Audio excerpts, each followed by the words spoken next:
Hi ನಮಸ್ಕಾರ ಎಲ್ಲರಿಗೂ. ಎಲ್ಲ ಹೇಗಿದ್ರಿ? 1 ಗಂಟೆ ನಿದ್ರೆ ಮಾಡ್ಕ ರೆಸ್ಟ್ ತಕ ಸೀದಾ ಸಾಲಿಗ್ರಾಮಕ್ಕೆ ಹೊರಟೆ.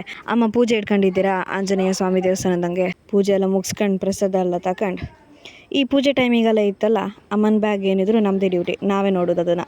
ಪೂಜೆ ಮುಗಿಸ್ಕ ಸೀದಾ ಮನೆಗೆ ಹೋಯ್ತು. ಹಾಗಂತ ಫಂಕ್ಷನ್ ಆಯ್ತಾ ಕೇಳ್ರೆ ಇಲ್ಲ, ಮಾಡಿದ್ದಿನ ಮತ್ತಪ್ಪಸ್ ರೆಡಿ ಆಗಿ ಅಲ್ಲಿಂದ ಸೀದಾ ದೇವಸ್ಥಾನಕ್ಕೆ ಹೋಯ್ತು. ಸೀದಾ ಬಾರಾಳಿ ಗಣಪತಿ ಸ್ವಾಮಿ ದೇವಸ್ಥಾನಕ್ಕೆ ಹೋಗಿ ಅಲ್ಲಿ ದೇವರಿಗೆಲ್ಲ ಕೈ ಮುಗ್ದು, ಅಲ್ಲಿ ಯಾರೋ ಗಣಪತಿಗೆ ಪೂಜೆ ಕೊಟ್ಟಿದ್ದೀರ, 2 ಕಾಯಿ ಕಡಿ ಕೊಟ್ರ ತಗೊಬಂದೆ. ಅಲ್ಲಿ ದೇವರಿಗೆಲ್ಲ ಪೂಜೆ ಮಾಡಿ ಅಲ್ಲಿಂದ ನಾವು ಸೀದಾ ಹೋದ್ದು ಮಂದರ್ತಿಗೆ. ಅಲ್ಲಿ ದೇವ್ರ ಪೂಜೆ ಎಲ್ಲ ಮುಗಿಸ್ಕೊಂಡು ದೇವರಿಗೆಲ್ಲ ಕೈ ಮುಗ್ದು ಪ್ರಸಾದ ಎಲ್ಲ ತಕೊಂಡು ಅಲ್ಲಿಂದ ನಾವು ಸೀದಾ ಹೊರಟು. ಅಲ್ಲಿಂದ ಸೀದಾ ನಮ್ಮ ಅಜ್ಜಿ ಮನೆಗೆ ಒಂದು ಆಟೋದ ಊಟ ಇದ್ದಿತ್ತಾ, ಅಲ್ಲಿಂದ ಸೀದಾ ಮಾರಳಿಗೆ ಹೋಯ್ತಾ. ದೇವರಿಗೆಲ್ಲ ನಮಸ್ಕಾರ ಮಾಡಿ ಗಣಪತಿ ಸ್ವಾಮಿನ ಕೂರಿಸಿದ್ದೀರ. ಊಟ ಎಲ್ಲ ಮಾಡ್ಕೊಂಡು ಸುಮಾರು ದಿನ ಆದಮೇಲೆ ಬಟ್ರು ಟೊಮೆಟೊ ಸಾರು ನಮ್ಮ ಬದಿ ಊಟ ಉಂಡೋದು ಭಾರಿ ಖುಷಿ ಆಯಿತು. ಉಣ್ಕ ಸೀದಾ ಮನೆ ಬಂದು. ಸೊ ಹೀಗೆ ವಿಡಿಯೋಗೋಸ್ಕರ ನೋಡ್ತಾ ಇರಿ ರಾಮನಗು ವ್ಲಾಗ್ಸ್. ಟಾಟಾ.